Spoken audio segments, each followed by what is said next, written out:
jau yra ar greitų metų bus numeris 1 pasaulio šalis? Kinijoje yra milžiniška. Čia tik mums atrodo, kad tai yra, ten vienas vadas pasakė ir, ne. Aristotelis jau sakė, žmogus yra zoon politikon, politinis gyvūnas. Kuo tu daugiau išeini į priekį, tuo daugiau pavojų tau kyla. Konfucijusas, man tai irgi sakė apie savo, sako, aš neturiu kantrybės su tais studentais, kurie patys nenori mokytis.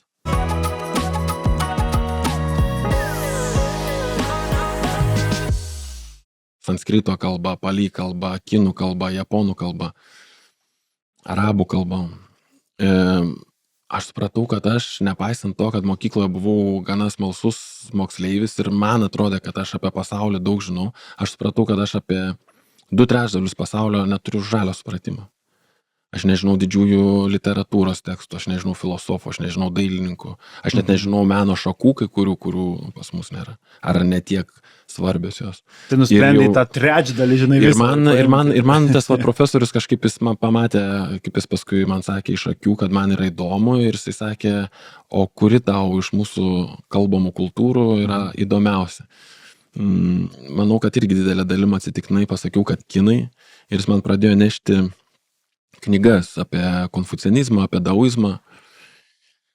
Ir sakė, jis iš karto man sakė tas profesorius, kad jeigu tu, Vytai, nori profesionaliai dirbti su kinų filosofija, čia pirmą kursį filosofų, bet jeigu nori profesionaliai dirbti su kinų filosofija, tu privalai mokytis kalbos. Ir aš iš karto irgi pradėjau krapštytis ir su kinų kalba. Ir tada jau gal po 2 kursų aš išvažiavau į Kiniją mokytis, čia buvo 2001 metai. Kai aš išvažiavau į Kiniją pirmą kartą mokytis. Lietuvoje iš vis nelabai kas kalbėjo apie Kiniją tuo metu. Nesuprato nieks, kodėl aš ten važiuoju ir ko ten galima mokytis. Bet man tada labai greitai viskas pradėjo darytis įdomu. Ir kalba, nes kalbos struktūra yra reikšmingai skirtinga nuo mums įprastų indoeuropietiškų kalbų. Raštas labai įdomus, irgi radikaliai kitoks negu mes. Nes jie ne garsus rašo, o idėjas iš principo, idėjas rašo, savokas. Ir man pati šalis ir žmonės irgi iš karto darėsi labai įdomus ir niekada nebesižvalgiau paskui atgal. Šitas interesas ten ir liko.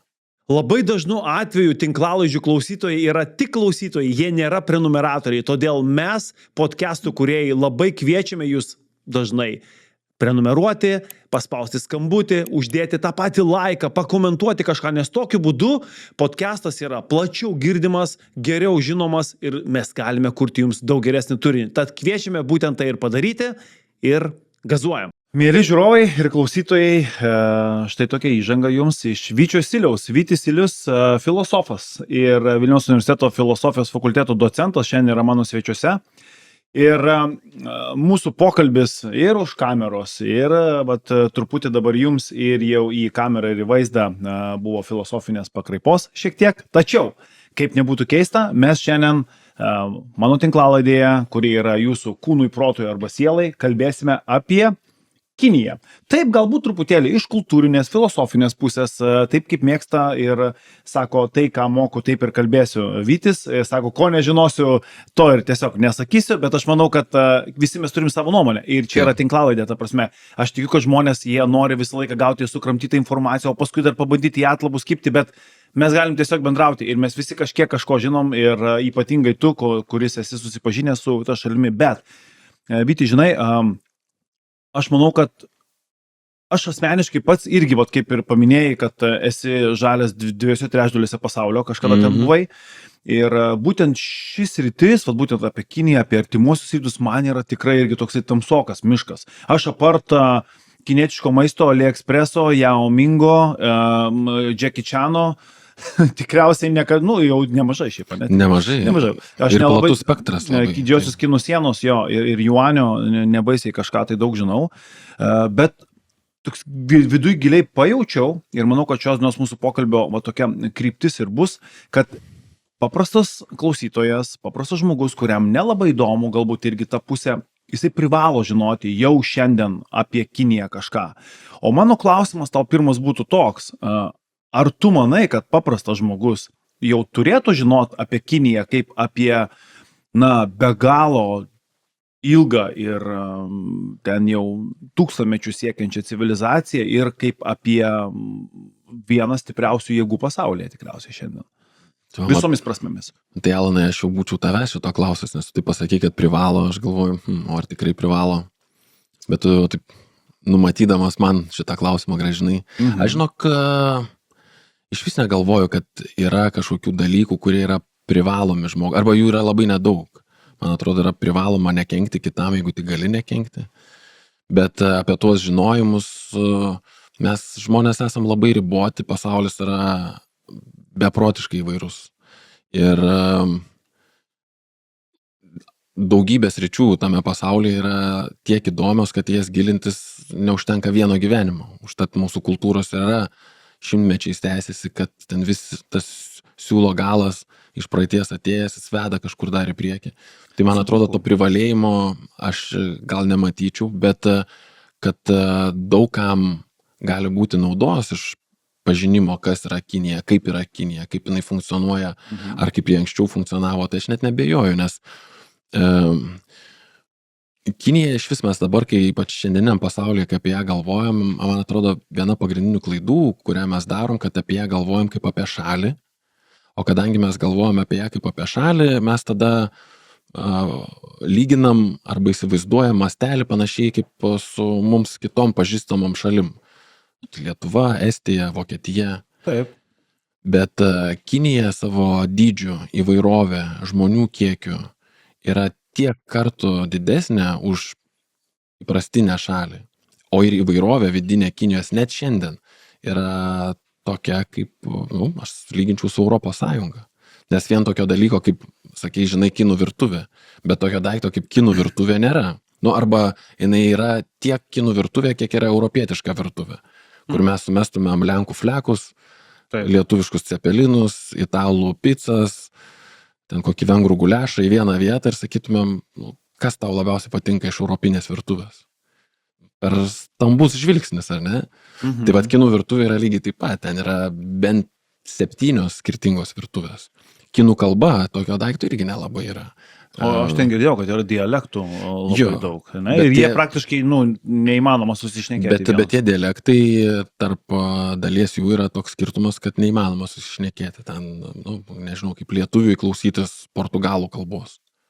Tai kinas iš Pekino su kinu iš Šanchajaus, jeigu jie kalbėtų taip, kaip šneka gatvėje jų senelis ir senelė, jie nesusikalbėtų, bet susirašytų. Nes, kaip ir minėjau, raštas yra nefonetinis, tai yra ne garsą rašo, o idėja tai nėra jokio skirtumo, kaip tu tari hieroglifą. Jeigu tu matai parašytą, tu jau žinai, kokia čia idėja. Čia panašiai kaip kelio ženklai. Nesvarbu, kaip tu ištirsi kelio ženklą, bet tu žinai jo reikšmę. Tarp kitko, dar apie tos garsus, kol nepamiršau, kiek žinau, daug kas galbūt jau ir žino, yra girdėję čia pop kultūroje kažkur tai aplinkui socmedijoje, ni hao, ne? Labą dieną, ar kaip čia, ar labas? Kažkas tokio, labas. Tačiau, kaip tu tai ištari, čia yra didžiausias menas. Ir sako, netgi jeigu tu Kinijoje šį išsireiškimą pasakysi korektiškai ir ištarsi taip, kaip reikia, tai jam gali wow efektą sukelti. Teisingai, ta prasme, priklauso nuo to, kaip fonetiškai labai svarbu jam tai. Jo, kinų kalba yra toninė kalba, reiškia priklausomai nuo to, kokiu tonu tari skiemenį, reikšmė skiriasi. Aš pailiustruosiu. Ma yra mama. Ma yra kanapė. Ma yra arklys. O ma yra barti. Geras. Skirtumas buvo?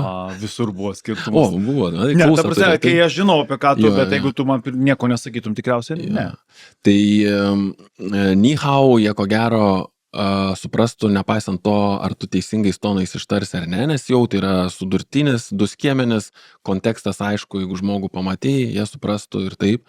Bet jie tikrai džiaugtųsi ir stebėtųsi, kad, kaip tu gerai kalbi kiniškai, net jeigu ir klaidingais tonais ištartum šitą ni hao.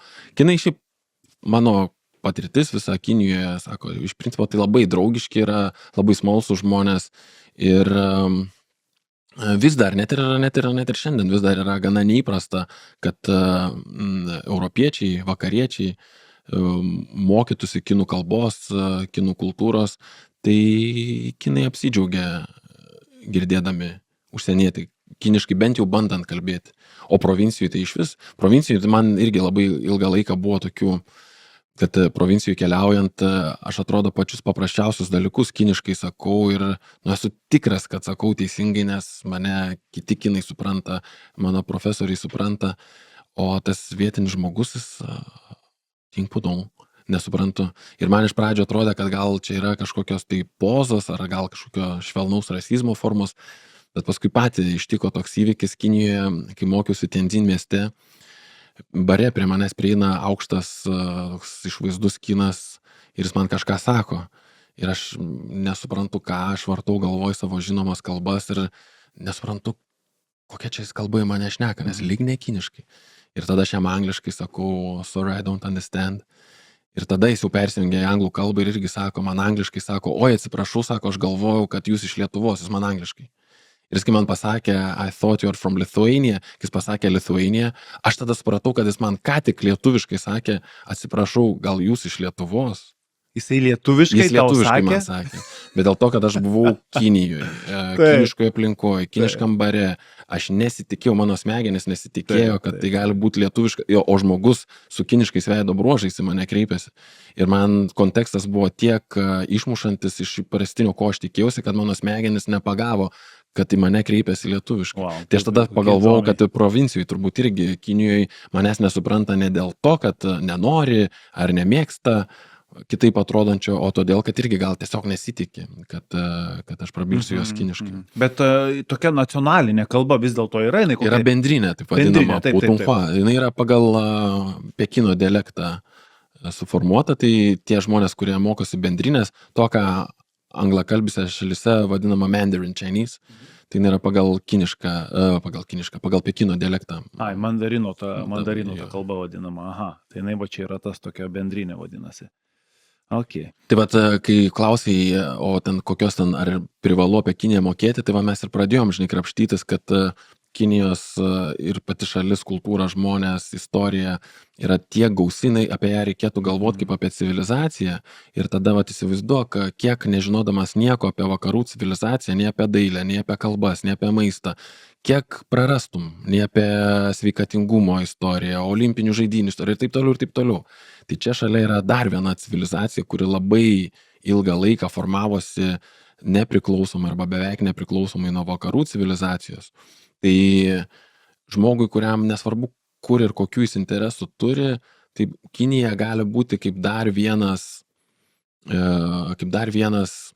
toks informacijos šaltinis, kaip dar galima galvoti, kalbėti apie pasaulį, kaip dar galima veikti pasaulyje. Ir nebūtinai tą imti kaip geresnį, tikresnį modelį, bet bent jau pasitikrinti, o gal maniškis yra geresnis, o gal jis yra geresnis, bet vis tiek galiu kažką dar patobulinti. Tai yra toks dar vienas informacijos šaltinis. O man pačiam, kaip filosofui Kinija, tai didelė dalim įdomi kaip veidrodis, nes, kaip minėjau, kas man filosofijoje sudomino nuo pačios pradžios, kad tie atrodytų paprasti dalykai turi savo sudėtingąją pusę, kad jie vis tiek yra sudėti iš daugybės skirtingų dalykų. Tai tie savaime suprantami dalykai labai dažnai yra tai, kas yra mūsų kultūros ašis, pamatas, kas yra mūsų kultūros audinys. Jis yra tiek mums natūralus ir įsigyventas, kad jis yra nepastebimas. Čia aš taip įsivaizduoju, kad žuvis nenustemba, kad jį plaukioja vandenyje. Nes tai yra įprastinė jos terpė. Tai mes plaukiodami toje vakarietiškoje ir lietuviškoje kalboje, kultūroje, mes irgi kaip žuvis vandenį dažnai nepastebim, kokia yra sudėtis tos mūsų terpės. Ir tada pasižiūrėjimas, kaip dalykai veikia, kaip kalba veikia, kaip mąstymas veikia kitoj terpiai, leidžia atsitolinti šiek tiek tą savo terpę ir tada pastebėti dalykus, kurie dažnai ir labai patinka, bet yra ir tų dalykų, kurie taip atsitraukus pamatai, kad iš tikrųjų tai man jie trukdo ir nepatinka ir man norėtųsi su jais kažką padaryti. Tai Kinija man tokia kaip intelektinis veidrodis, kur man leidžia pasižiūrėti, kaip aš pats mąstau toj savo visiškai tokioj natūralioj prigimtiniai būklei. Tai, kas mums atrodo kasdieną jau įprasta įrašyta į programas, visas leidžia nuo to šiek tiek pabėgti. Vis dėlto Kinija, kaip civilizacija, kokia jinai istoriškai truputėlį pažvelgiant, kokia jinai buvo ir kokia jinai yra šiandien, ar yra tokių paralelių, nes, visiems, taip, nebent, man, kuris nelabai ten gilinasi ir žino, atrodo, kad yra tokia pakankamai tęstinumas ir iki šiol jisai jaučiamas yra. Ir netgi Konfucijus, jeigu aš neklystu, kažkur tai irgi esu girdėjęs, sakė, jog idealus turi būti ir kiemsargis, ir valdytojas. Tai kažkas tokio. Reiškia, ta tokia jau nuo seno buvo ir mes tai jaučiam ir dabar, ne? Toks kad pavyzdinis žmogus, kad ir paprastas, bet kuris šalies pilietis ir imperatorius ir gali, ir iš principo reikėtų siekti, kad būtų pavyzdinis. Pas mus tai tik tai aš tokių paralelių girdėjau pirty, kur karalius ir čia susilygina, žinai, dar ir šaltam vandenį, žinai, panašiai, bet tas dalykas ir kitas dalykas, istoriškai, pataisyk mane, jeigu aš klystu, Kinija buvo labai stabili pakankamai civilizacija su tam tikrais nuopoliais. Lyginant su vakarų civilizacija, kur buvo atvirkščiai, buvo daugiau tokio bandymo atgimti ir tam tikri ryškus atgimimo šuoliai ir po to vėl tokios duobės, kažkas tokio. Tai žvelgiant į tokias paralelės ir mano tokias įžvalgas, ar tu sutinki su tą mintim ir kokį tai dabar atsinešam tą šleifą viso iš to istorinės perspektyvos? Daug klausimų vienoje vietoje, bet tu man priminsi, jeigu aš kažko nepasakysiu. Aš gal pradėsiu nuo mūsų matymo Kinijos kaip tokios testinės kultūros, ar ne, ir kažkuria prasme stabilios, o aš dar ir pridėčiau statiškos. Man atrodo, kad tai viena iš didžiausių klaidų mūsų Kinijos pažinime, bet gal reikėtų sakyti nepažinime, man atrodo, mes vakarai nepažįstam Kinijos. Ir iš kur kyla tas, aišku, mes tiesiog faktiškai labai mažai žinom. Ar gali ką nors prisiminti, ką mokykloje apie istorijoje, tarkim, ką mokysi apie Kiniją. Kiek aš bandžiau atsiminti, ką aš mokykloje mokiausi, tai ko gero, kad kažkoks buvo sakinys apie didžiąją Kinų sieną. 7 pasaulio stebuklai. Jo, ir gal kažkas buvo pasakyta apie tokį, kaip aš atsimenu, kad tokį, kaip buvo teikta, prigimtinį autoritarizmą, tokį vieno žmogaus valdžios idealą. Šilko kelias. Dar apie šilko kelią. Opiumo karas. Čia jau žinok daug, nes man daugiau tokia nuomonė, kad vakaruose nežinom mes apie opijaus karą, nei apie jo priežastis, nei iš tikrųjų apie milžinišką žalą, kurią iš principo daugiausia Europos šalis Kinijai per 50 metų ten atnešė. Britai? Britai, prancūzai ten, bet paskui daug kas ten prisidėjo. Tai grįžtant prie šito, kadangi mes žinom nedaug pačių tokių faktų, ir reiškia, mes žiūrim ją iš labai toli, tai tie pokyčiai, čia kaip ir, nežinau, miške žiūrint į medį iš toli, jie visi atrodo, medžius iš toli žiūrint, jie visi atrodo daugiau mažiau vienodi, bet prieini arčiau ir matai ir skirtingą formą, ir skirtingą vietą. Tai Kinijos civilizacija, kultūra, istorija, jinai irgi yra tokia, kuo arčiau prie jos prieini, tuo daugiau matai pokyčių. Ir aišku, antra priežastis tai yra ta, kad tam tikras tęstinumas jis tikrai yra išlikęs. Daugiausiai aš pats sakyčiau, kad tas tęstinumas tai eina per raštiją, nes kinų civilizacija, mano supratimu, kaip labai aišku, gal nelabai aišku, bet tam tikrą atpažįstamą bendrą stuburą, bendrą ašį turinti civilizacija, jinai išlieka kaip tokia dėl tos rašto sistemos, hieroglifinės rašto sistemos. Būtent dėl to, kad kinams jau įkūrus imperiją 221 metai prieš mūsų erą, reiškia beveik prieš 2,5 tūkstančio metų jie suvienyje prieš tai būsias skirtingas karalystės, kurios kalbėjo reikšmingai skirtingom kalbom, turėjo skirtingas valiutas, turėjo skirtingas kelių sistemas, turėjo skirtingas valdymo sistemas ir politinės, socialinės, etinės ideologijas, bet turėjo tam tikrą įsivaizdavimą, kad yra vieno civilizacinio centro dalys. Lopšio, ne? Jo, ir jos tarpusavio kovojo, kurios iš jų, iš tų likusių tuo metu buvo likusios 7 tokios didžiausios karalystės, kurios iš jų suvienės visą tą Kinijos, kaip jie vadino, dangaus paskliautę, suvienės į vieną valstybę. Beje, Kinija kiniškai džunguo ir reiškia vidurio karalystė arba karalystės. Jie įsivaizduoja, kad yra visatos, bent jau žemės burbulo centre. Ir noras suvienyti jas buvo dėl to, kad būtų išvengta karo. Idėja buvo, kad vis dėlto tarp mūsų yra daugiau bendrumo negu skirtingumo. Jeigu mes susivienytumėm į vieną šalį, į vieną imperiją, tai mums nebereikėtų kariauti. Ir kai pirmasis imperatorius Qin Shi Huangdi, kai jis jau suvienyje jau tas skirtingas karalystės į vieną bendrą imperiją, tai buvo suvienytos tada vieninga valiuta atsirado, buvo suvienodintas raštas. Tai 221 metais, kuris buvo įtvirtintas kaip bendras raštas, jis toks ir yra iki šiol. Aišku, daugėja žodžių, bet pats raštas yra visiškai toks pat identiškas. Wow. Tai reiškia, kad bet kuris išsilavinęs kinas, jis be jokių problemų gali skaityti tekstus, kurie yra 2500 metų senumo. Neįtikėtina. Tarp dar aš truputį pertrauksiu, kiek žinau, dar yra labai populiaru Kinijoje šiais laikais naudoti tos tokius senovinius visokius posakius, raštus, žinai, iš filosofinių veikalų. Tai parodai savo intelektą. Iš literatūros, iš filosofinių veikalų. Nu, čia aišku, jau irgi toks vakarietiškas ir modernus skirtumas, kas yra literatūra, kaip grožinė literatūra, o kas yra filosofija, kas yra religija. Tikrai tas yra išlikę ir va čia, kaip ir sakau, labai gerą irgi akcentą uždedi, Alanai, kad to tęstinumo šiuolaikinis žmogus jis cituos kaip labai natūralų dalyką, kaip mes, nežinau, kokį nors ten galim situaciją, kokia iškilo ir ten kokį ten Marijono 3 milijonus ten staiga uždainuoti savaime, nes tai yra įaugi kraują. Tai ten išsilavinusiam žmogui yra į tą kraują įaugusių dalykų tų rašytų prieš 2500 metų. Tai va ta, kaip ir sakiau, ta bendra ne vienoda, bet bendra linija, jinai tikrai yra ir labiausiai per raštą, per mąstymą, per literatūrą, per kultūrą. Jinai yra tokia likusi. Bet pačių pokyčių, lūžių yra milžiniškų Kinijoje įvykę. Tai vienas didžiausių, tai yra maždaug 1 amžius jau mūsų eros ir tas įsitvirtina 6 amžiuje mūsų eroje, tai yra budizmo atėjimas į Kiniją. Iš Indijos. Kelias ten buvo šiek tiek kitoks, netoks visiškai tiesioginis. Per Tibetą, per Mongoliją, Tibetą panašu į Kiniją ateina budizmas, bet tai yra radikaliai skirtinga mąstymo sistema nuo to, kas Kinijoje buvo rašoma, kaip buvo galvojama iki budizmo atėjimo. Paskui budizmas buvo labai smarkiai adaptuotas ir jis pats adaptavosi, daug kur perėmė, pergerė, susigėrė su vietinėmis kiniškomis mąstymo tradicijomis, daugiausia daoizmu.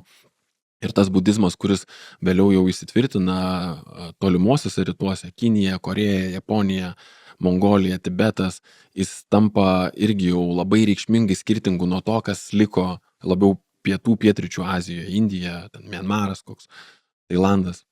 Tai buvo milžiniškas lūžis. Ir Kinija kaip civilizacija jį sugėrė, kaip dabar jau galima sakyti, aš taip drįsčiau sakyti, sugėrė labai rezultatyviai, būtent prisimdama labai skirtingą mąstymo ir veikimo paradigmą ir tai, ko jai reikėjo pakeisdama, adaptuodama, priimdama savo, kas atrodė keistina pakeisdama ir šiuo aspektu tai praturtindama save kaip civilizacija.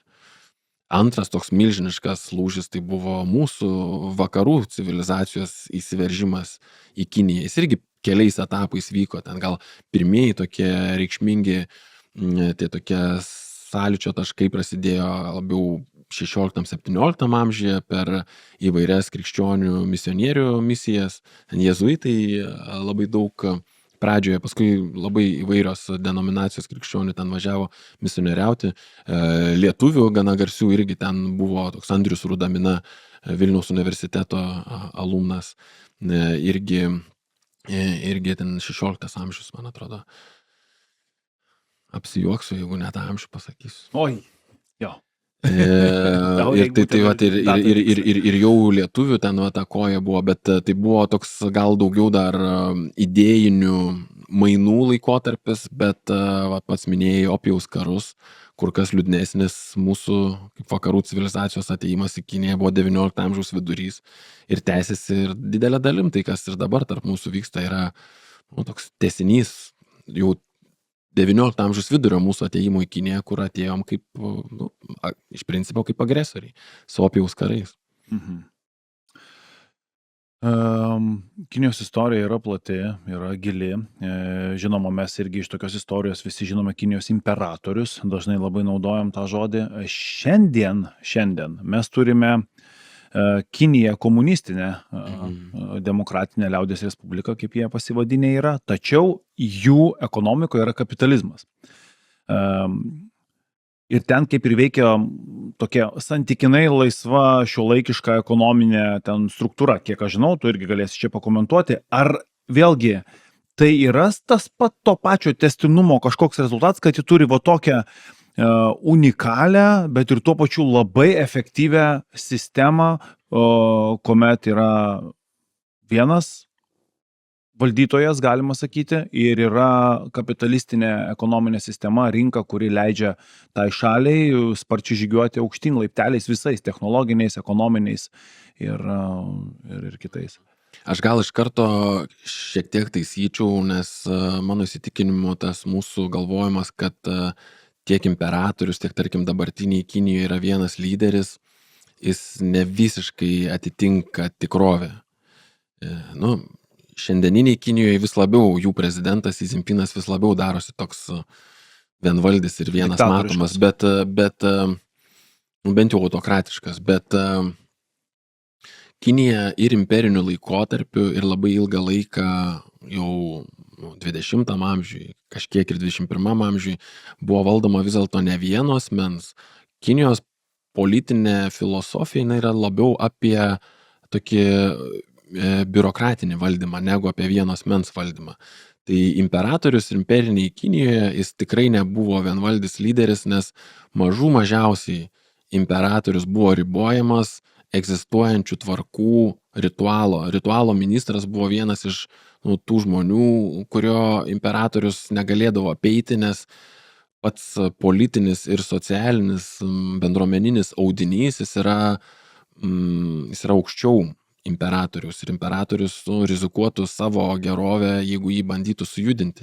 Net klasikinė kinų filosofija šiaip gana labai revoliucingų idėjų siūlo, tarkim, vienas iš tokių pagrindinių konfucianistų apie 3 amžius prieš mūsų erą, Mengzi toks mąstytojas, jis keliavo po tas, vis dar tada nebuvo suvienyta Kinijos imperija ir keliavo irgi po skirtingas tas karalystės ir su skirtingais valdovais šnekėjo, siūlė savo paslaugas. Nupirkit mane kaip tokį politinių technologijų meistrą, mes dabar turbūt sakytumėm. Ir jis vienam iš valdovų sako, valdove reikia apie save, apie valdovą galvoti kaip apie valtį, tokia irklinė valtį, o apie žmonės, kuriuos tu valdai, kaip apie vandenį. Sako, jeigu tu chaotiškai irkluosi, tu sukelsi bangas, o tos bangos apvers tą valtį. Tai yra tiesioginis sakymas, kad žmonės turi teisę sukilti, jeigu valdymas yra neteisingas. Tai kinų klasikinė politinė filosofija, didelė jos dalis, nes yra irgi turtingesnis tas vaizdas, bet jinai šneka apie tai, kad pagrindinis valdytojas šalies yra žmonės. Kiek kinai, tiek imperinės Kinijos, tiek šiandieninės Kinijos politiniai lyderiai, kiek atitinka šitą idealą keltą klasikinės konfucianistinės politinės filosofijos. Čia jau yra kitas klausimas ir turbūt retai kada buvo atitinkamas šitas idealas. Bet čia mes ir į save galim žiūrėti, tas Kristaus mylėk savo artimą, ten silpnesnį užjaus, kad turtuolis greičiau ten kupranugaris pralys pro adatos skylę, negu turtuolis pateks į dangų. Tai yra mūsų kultūros pamatas, bet ar mes to laikomės, ar tą idealą atitinkam, tai čia irgi jau yra tas kitas klausimas. Tai vat Kinija, kaip pasakyti, tas mąstymo plotmėj tai nebuvo tvirtinama vieno žmogaus valdžia, buvo labiau būtent tokia biurokratinė, kad tai yra tarnautojų profesionalų, tai yra valdininkas, tai yra politikas profesionalas. Struktūros tokia. Tarp kitko, kiek patirčių iš artimųjų draugų ratų yra turėję Kinijoje, tame tarpe trenerių, tai jie būtent tą biurokratinę aparatą ir minėjo. Taip. Tai aš dabar, aišku, kalbu apie tokį žemesnį šiek tiek biurokratinį aparatą, bet sistema, kadangi mes žinome, kad kinai yra labai sistemingi žmonės, jie labai taisyklių žmonės, tai aš spėju, kad ten labai panašiai visur yra, vat, kaip ir pats minėjai. Jo, tai va tas tęstinumas jis tikrai yra, bet labiau ne per vieno žmogaus valdžią, per tokią labiau tokią valdininkišką struktūrą. Bet Kinijoje per visą laikotarpį istorijos buvo tokių imperatorių, kurie labiau galvoja ne apie tai, ką jie gero atneša savo žmonėm, bet kaip pasidaryti vienvaldžių valdovų. Ir vėlgi Europos istorija ne kitokia. Mes irgi gyvenom su vienais valdytojais, kurie galbūt galvoja apie kitų gerovę, kiti galvoja apie savo vieną valdžią. Tai čia vieno žmogaus valdžia. Tai čia jokio skirtumo tarp Kinijos ir vakarų civilizacijos nėra ir tai tokie sviravimai nuo ėjimo prie labiau tokio kolektyvinio valdymo, prie vienasmenio valdymo, jie nuolatos vyko. Ir net ir tam naujausiai Kinijos istorijoje jie irgi labai akivaizdus. Tai Mao Dzedunas, kuris į valdžią visą Kiniją apjungia, tai galima sakyti oficialiai valdžia ateina kaip suvienytos Kinijos be Taivano vadovas 1949 metais, tai jis praktiškai per visą savo valdymo laikotarpį, nors irgi ten buvo šiokių tokių detalių, bet praktiškai per visą savo valdymo laikotarpį iki 76 metų jis buvo vienasmenis lyderis. Visiškas autokratas, diktatorius. Bet po jo valdytojai, kurie vadovavo, kai buvo pagrindiniai lyderiai ir mums žinomi kaip pagrindiniai Kinijos lyderiai, tai po Mao Dzeduno buvo Deng Xiaopinas, paskui Deng Zeminis, paskui Hu Jintao, tai šitie priekyje buvę žmonės, jie buvo labiau tokios simbolinės figūros, panašiai kaip mūsų prezidentas, kad tai yra kažkokia simbolinė figūra, kuri turi būti pačiam priekyje, bet pats valdymo mechanizmas jis buvo kolektyvinis. Vis tik tas komunizmo, ne? Tai nebuvo laisvų rinkimų metu išrinkti lyderiai. Tai tada, bet tada ateina Xi Jinpingas, kuris vėl verčia į kitą pusę ir labai aiškus jo noras yra ir tapti ir būti visiškai vienasmeniu lyderiu. Tai va čia vėlgi sviravimai, bet tada ir užbaigsiu, nes matau, tu nori kitų dalykų manęs klausti, bet kiek tai yra komunistinė sistema, tai aš, Alanai, labai abejočiau. Aš pirmą kartą į Kiniją nuvažiavau mokytis 2001 metais. Ir technologijų, kurių aš nemačiau Lietuvoje tuo metu, ir kiekis, ir įvairovė, ir lygis, ir verslumo lygis, buvo kur kas didesnis, negu ką aš mačiau Lietuvoje. Ir kadangi teko mokyklui mokantis šiek tiek Vokietijoje būti, ypač tas verslumo, gal ten technologijos tikrai buvo daugiau pažengusios, bet tas verslumo, kad atrodo ant kiekvieno gatvės kampo yra kažkoks kioskelis, kažkas kepa maistą, kažkas moko kaip sportuoti, kažkas tą daro, tai buvo neįsivaizduojama masto. Bet čia buvo toksai, kaip tu manai, to viso verslumo, nes tas verslumas jaučiasi ir dabar visiškai kitais mastais. Čia vėlgi yra kultūrinis dalykas, ar čia buvo kažkokia programa, sakykime, tokia sukurta 20 amžiaus eigoje, jau tokia šiuolaikiškesnė, ar čia yra vėlgi sisteminis kažkoksai tai tautos toks civilizacinis palikimas, evoliucinis. Tiek, kiek aš bandyčiau tokiais civilizaciniais, kultūriniais dalykais aiškinti tą jų verslumą, aš kalbėčiau apie kinų pragmatizmą. Taip kaip aš matau kinų patį ankstyviausią tą tokį intelektinį kultūrinį klodą. Jis yra labai toks šio pasaulio mąstymas. Iki pat to indiško budizmo atėjimo į Kiniją panašu, kad Kinijoje nebuvo kalbama apie pasaulio pradžią, nebuvo pasaulio sukūrimo mitų. Nebuvo vieno dievo, kuris sukuria pasaulį, idėjos. Ne kad pasvarstyta ir, turbūt, kad ne dievas sukūrė pasaulį. Net tokia mintis nebuvo kilusi. Buvo visada kalbama apie pasaulį, kaip visada egzistuojantį, kaip vieną vienintelį įmanomą. Jeigu nėra už pasaulio esančio dievo, reiškia nėra jokios alternatyvios tikrovės.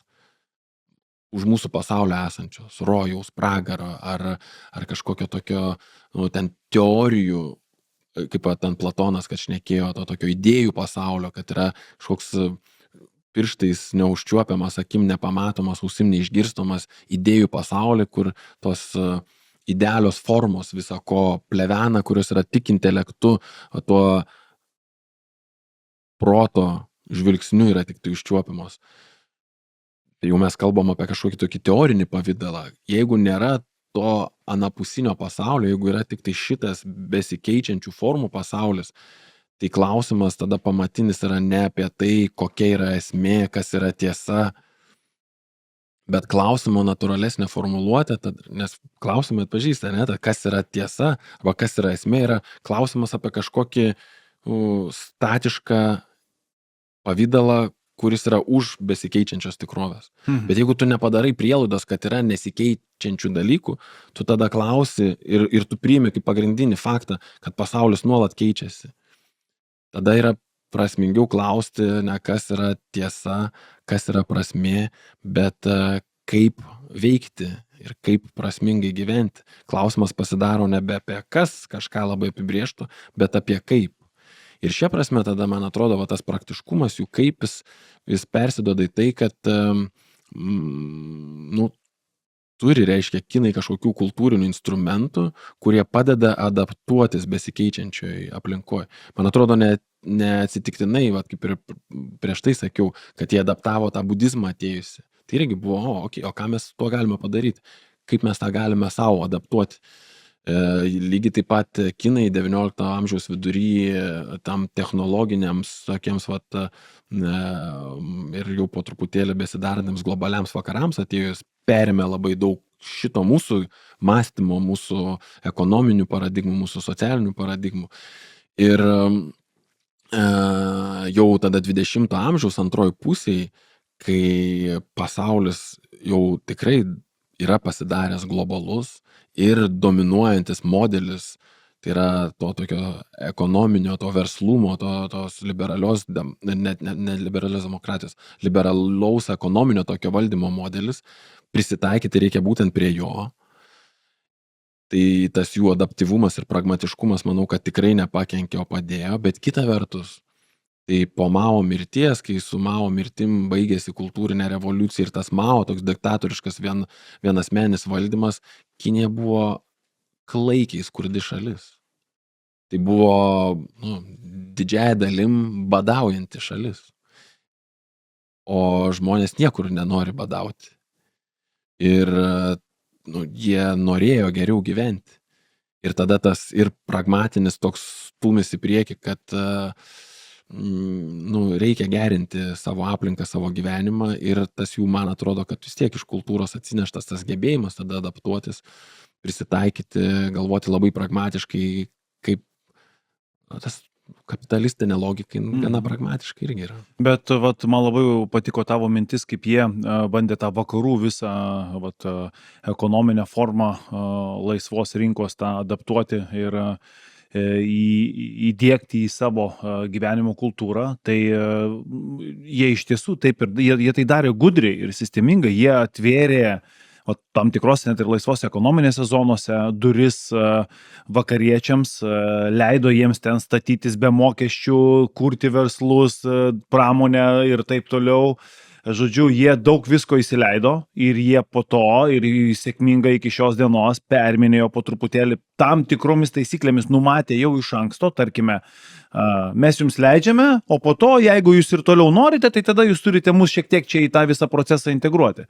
Tai technologijas taip ir perima. Taip ir perima technologijas, jo. Ir jie ne tik tai jas perima, bet jie perima taip, kad po to 100 milijonų tų laisvų, kaip mes sakome, pigių darbo rankų už pigiai ir labai kokybiškai su savo to ir pragmatizmu ir to visų disciplina ir taisyklėmis jie daro neįtikėtinus dalykus, greitaeigiai traukiniai, tiltai, vėlgi ir elektromobiliai visi jo, ten su elektromobiliais irgi įdomi istorija buvo, kaip jie ten kažkaip, žodžiu, kol visi orientavosi į vidaus degimo variklius ir bandė pasaulį užvaldyti, ne, kinai iš karto jau pradėjo galvoti apie elektromobilius, pasirodė. Didelė dalim dėl to, kad jie neturėjo iš kur naftos pasimti, jie patys jos neturi, o Amerika, ir tada jau plačiau jau vakarų pasaulis dominuoja artimuosius rytus, kuriuose yra tie telkiniai naftos. Tai jiems jiems reikėjo išsisukti kažkaip. Tai jau iš labai seno tas elektromobilių tas verslas ten yra remiamas valstybės. Mes mėgstam matuoti dažnai labai, tiesiog, žinai, paprastai, kažkas tai stipriausias, didžiausias. Kaip tu manai, ar Kinija jau yra, ar greitų metų bus numeris 1 pasaulio šalis, kaip mes mėgstam sakyti, šiai dienai mes tikriausiai sakom Jungtinės Amerikos valstijos, ten ekonomika, įtaka visose tarptautinėse organizacijose ir taip toliau, Kinija. Jos žingsniai šiuolaikinėme pasaulyje geopolitiniam lygmenį, ekonominiam, technologiniam, investicijų ir panašiai. Žiūrint numeris 1, kur ir kaip. Aš nesu ekonomistas. Aš žinau, kad labai sunku filosofų uždavinė tokį klausimą, man gali. Pabandysiu padžiazuoti. Aš nesu ekonomistas, tai tikrai negaliu prognozuoti ar GDP ten kažkaip tai gali bendras vidaus produktas viršyti ten Kinijos, Jungtinės Amerikos valstijas, bet įsivaizduoju, kad gal čia būtų sritis, kur lengviausia man įsivaizduoti, kur Kinija gali tapti neginčiamai numeris 1 pasaulyje. Aš labai gerai atsimenu ten nuo mano tų pirmų sąlyčio taškų su Kinija, nuo tų 2001 metų, kaip Kinijai buvo tos ekonominės prognozės, sakoma, Kinija kažkada ten gali tapti ten 2 pagal ekonomikos dydį valstybė pasaulyje. Ir vis ta data, jinai būdavo vis artinama. Jinai 2 taps 2050 metais. Po kokių 3 metų, 10 sumažėja jau 40 ir taip toliau, tai jinai jau gan senai tapo 2. Tai gal kaip tokiu gan nuogu bendro vidaus produkto skaičiumi matuojama ekonomika gali tapti 1. Ar jinai gali tapti 1 kaip tokia tam geopolitinė prasme, tam minkštąja galia, ar ne? Aš kol kas tai abejoju ir ypač su šiandieninė Kinijos tokia kryptim dar labiau man ta abejonė kyla, nes aš, kai žvalgausi po pasaulį, tai dabartinės Kinijos tokių aistringų draugų, nelabai matau. Kad yra valstybių, kurioms yra naudinga ar kurioms iš bėdos reikia ir tenka bendrauti su Kinija to geopolitiniu, tokiu ekonominiu, politiniu režimu. Tai aš net nebejoju, Centrinė Azija visa, tas naujasis vadinamas šilko kelias, tas jau užkurtas jau čia turbūt prieš 10 metį, tas Belt and Road Initiative. Bet kodėl, Vyti, yra tas toksai požiūris, kad lyg ir va tokia jinai ir turim turėti su jie ryšį, diplomatiją, prekybą, eksportą, importą ir tuo pačiu lyg ir tokia kažkokia tai lyg ir svetima truputėlį. Čia vėlgi dėl to komunistinio šleifo kažkokio, nes vis akcentuojama ta tokia valdymo sistema, ir kuri... Afrikoje, Centrinėje Azijoje, aš nemanau, kad tas komunistinis šleifas ten bent kiek groja. Pietų Amerikoje jis tikrai negroja. Čia vakaruose, ypač mūsų kraštuose, kažkaip tai, kad valdančioji partija yra komunistų partija, labai daug sako. Bet čia irgi yra, aš sakyčiau, kad mūsų klaida ir neišmanimas, nes Kinų komunistų partija yra visiškai ne tas pats, kas Sovietų Sąjungos komunistų partija. Ir tikrai ne tas pats, kas šiandieninės Graikijos ar šiandieninės Italijos komunistų partija. Čia tikrai yra situacija sudėtingesnė, bet tai tom šalims kaip ir negrotų šitas, nekurtų negatyvaus įspūdžio. Aš nesu specialiai domėjęsis tuo tokiu minkštosios galios, čia tavo kolegų iš PMI reikėtų klausti Konstantiną Andrijauską Pasiekvieskis galės papasakoti daugiau apie tai. Bet aš iš savo tada patirties, kai žiūriu, aš kai 2001 metais nuvažiavau mokytis į Kiniją, tada aš mokiausi kinų kalbos. Tai visus metus. Tai mano bendra kursiai buvo daugiausia korėjiečiai ir pietų ir šiaurės korėjiečiai, bet daugiausia pietų korėjiečiai ir tada įvairiausių Afrikos valstybių žmonės. Ir ypač iš tų savo afrikiečių draugų bendrakursių aš girdėjau tais 2001 metais labai daug entuziazmo apie tai, kad Kinija investuoja jų šalise, Kinija nenurodinėja, kaip reikia gyventi ir politiniu, bet ir tuo tokiu kasdieniu lygmeniu. Ir labai daug iš jų girdėjau tokio, kad ta Kinija nesielgia kaip kolonijinė valstybė, taip kaip elgėsi vakarai. Kai aš kitą kartą ilgą laikotarpį Kinijoje praleidau, gal jau buvo 2005-2006 metai, to entuziazmo iš mano, aišku, jau kiti buvo mano draugai afrikiečiai, bet jau iš afrikiečių jau mažiau to entuziazmo girdėjau. 12, 13, 15 metai jau iš vis to entuziazmo mažai ir matom, kad dabar dar jo mažiau. Jis ko gero to entuziazmo yra likę politinėme elite ar ekonominėme elite Afrikoje, bet va iš tų tiesiog žmonių jo nebėra likę. Ir ten man atrodo, kad priežastis yra ta, kad vis dėlto Kinija ir Kinijos įmonės ten pradėjo elgtis kaip kolonialistai. Ir čia tiesiog užtenka YouTube pasižiūrėti ten įvairių ten tų video, kur yra daugybė problemų, kaip ten tos gamyklos pastatytos, kinų gamyklos, kaip jos, ar kaip jos yra pastatomos ir kaip jos funkcionuoja, kiek yra kreipiamas dėmesys ten to regiono tada saugumui. Mažai to dėmesio yra saugumui, bet ir pačioje Kinijoje tos gamyklos dažnai nelabai kreipia dėmesio į aplinkosaugos. Dabar vis daugiau, bet mažai kreipia dėmesio aplinkosaugos dalykus. Tai yra tada jau tada nuvažiuojančių kinų elgesys irgi po truputėlį ėmėsi darytis, tokio kolonijaisto. Aš esu geresnis negu tu čia šitas vietinis. Tai mums europiečiams tai yra pažįstamas elgesio modelis, tai turėtų būti pažįstamas, nes mes patys, aišku, Lietuva čia mažiau, mes turėjom laimės būti tiek silpni, kad jau labai senai, ką nors esam kolonizavę, tai labai senai kam nors esam pakenkę. Bet tos europinės šalis, kurios buvo pakankamai didelės ir stiprios, tai jos labai negražiai elgėsi iki labai šviežaus laiko. Kanadoje skandalai apie krikščionių vaikų namuose, ten išnaudojimus su kol kas nepaaiškintom mirtim. Australijoje aborigenų vaikai atiminėjami buvo slepiant, sakant mamai, ką tik pagimdžiusiai, kad gimdymo metu vaikas mirė iki 80 metų pabaigos ir taip toliau ir taip toliau.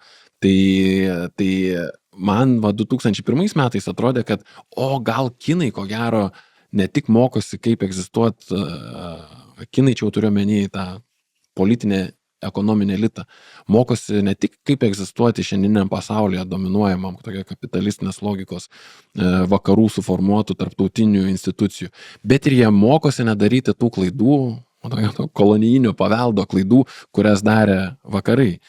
Mums pasirodo, išmoko šitą. Ir man atrodo, kad tas atstumas nuo Kinijos vis dėlto dėl šito yra. Nes Kinai vis dėlto irgi reikia pripažinti, kad kultūriškai jie yra, kaip mes Europoje esam eurocentriški, mums atrodo, kad mūsų mąstymas, mūsų kūryba, mūsų technologijos yra pagrindinis matas, bet kam pasverti. Mes esam normalūs, visi kiti arba priartėja prie to normalumo, bet normalumo matas esame mes.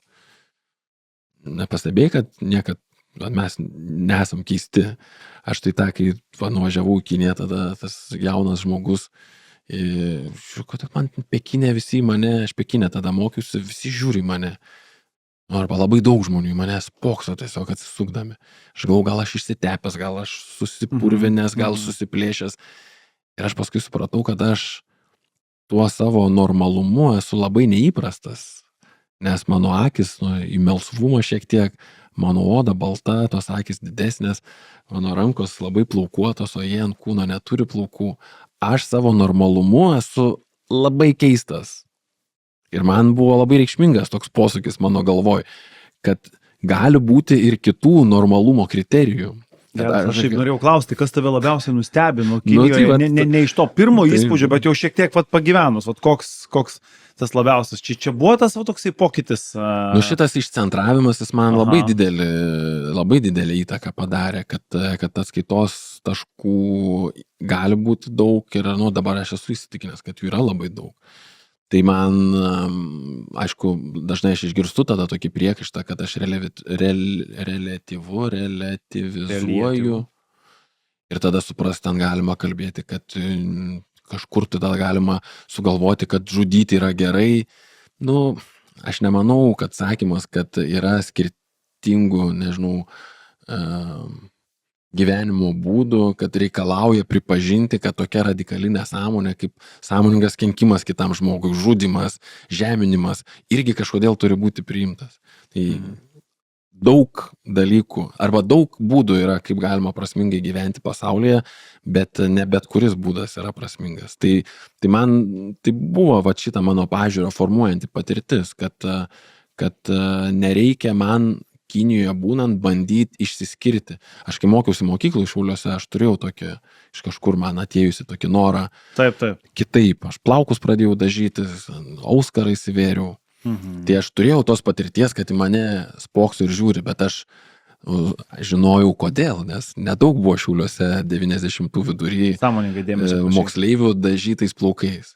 O ten aš esu visiškai, mano supratimu, normalus ir tuo esu labai keistas. Mūsų tinklaladėje vandens pertraukėlė ir mes renkamės Akvilės vandenį šiai pertraukėliai. Vanduo, kurį atidarius, jūs galite būti tikri, jog jūs esate pirmas, kuris prisiliečiate prie šio nekalto vandens. Ultra Clean technologija, išgaunamas vanduo, neturi jokio sąlyčio absoliučiai su nieku, apart jūsų lūpų ir gomurio. Atsigaivinam ir tęsė mūsų pokalbį. Bet gerai, bet kas apskritai iš Kinijos pasaulio, kultūros, aplinkos, tau sakei, kad oho, geras, čia, aš turiu omeny, kad ne tai, kad toksai vaikiškas, wow, kokie pastatai ar kažkas tokio, bet iš principo toks, kur tu susimastėjai arba sakei, kad jo, čia jie kietai, arba jie čia visiškai kitaip, arba žmonės, kol šito dalyko nepamatys arba nepajus, jie nesupras kažką tai apie Kiniją. Tai čia tai aš jau ir turiu, bet turbūt ir galiu, nes asmeniškai klausiu, galiu atsakinėti kaip filosofas, man vis tiek, man užkabino labiausiai vis dėlto filosofinis Kinijos klodas ir aš daugiausiai, šiaip aš kaip filosofas, aš dirbu su etikos klausimais, sąveikos filosofas esu, man yra įdomu ir kaip funkcionuoja žmogus, bet kaip mes funkcionuojam kartu bendruomenėje, kaip ta sąveika veikia ir įvyksta, ir kodėl jinai neįvyksta. Ir tas klasikinis, ir kai aš taip kaip filosofas dirbu, klasikinė Kinija, tai dar iki budizmo ateimo į Kiniją. Iš principo daugiausia aš tada remiuosi labai senais tekstais dar iki Kinijos imperijos suformavimo. Konfucijus, Lao Tzu, Zhuangzi, ir imperijos suformavimo galbūt pradžia kažkiek, Huainanzi, Liedzi, šitie tekstai. Ir aš juos imu ir aš juos skaitau ir juos nagrinėju, nes man jie pateikinėja tokių mąstymo modelių, tokių terminų, kurie padeda suprobleminti mano paties ir mūsų kaip šiandieninio pasaulio žmonių mąstymą apie tuos man rūpimus klausimus, kaip veikia ta sąveika ir ką reikia daryti, kad veiktų geriau, darniau, kai jinai neveikia. Ir ten man, kas mane užkabino, tai ką aš pirmiausia, tai konfuciniuose tekstuose ir pačiam Konfucijui priskiriamam tekste, bet ir kitose konfucinizmo tekstuose, ką aš ten pradėjau matyti, tai yra toks reikšmingai kitoks galvojimas ir kalbėjimas apie žmogų, kur kaip vienas amerikiečių, toks šiuolaikinis amerikiečių filosofas sako, panašu, kad Konfucijui, kol nėra dviejų žmonių, tol nėra ne vieno žmogaus. Man atrodo, kad mums, šiuolaikiniams žmonėms, ir įprastesnis modelis, ypač po modernizmo įsigalėjimo, maždaug po 16-17 amžiaus, yra galvojimas apie žmonės kaip apie biliardo kamuolius. Mes visada žinojom ir čia yra, kaip pasakyti, gana paprastas faktas, kad mums reikia bendruomenėje gyventi. Aristotelis jau sakė, žmogus yra zoon politikon, politinis gyvūnas. Bet Aristotelis kartu irgi sakė, kad, sako, pirmiau egzistuoja, taip jeigu logiškai galvoji, pirmiau egzistuoja esmės, o tik tada paskiau tarp tų esinių gali būti kažkoks santykis. Reiškia, pirmiau vis tiek egzistuoja kažkokie dariniai, kurie yra savo pakankami šią prasme autonomiški. Ir ypač po modernizmo, po racionalizmo įsigalėjimo, to tokios individualistinio, tokio ypatingai individualistinio posūkio, mes kaip apie natūralų galvojimą apie žmogų, pradedam galvoti, kad nors man praktiškai, pragmatiškai Alano gali reikėti, bet susidūrimas mano Vyčio su Alanu, jis manęs niekaip nekeičia. Mano esmė lieka vis tiek. Mano esmė. Tas konfucinis modelis, galvojimas per tai, kad kol nėra dviejų žmonių, iš vis nėra žmogaus, sako, kad būtent santykis yra pirmesnis.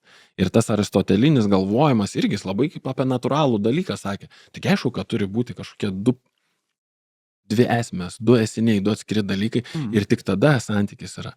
Kiniškam klasikiniam mąstyme natūralu yra galvoti, kad pirmiau yra santykis.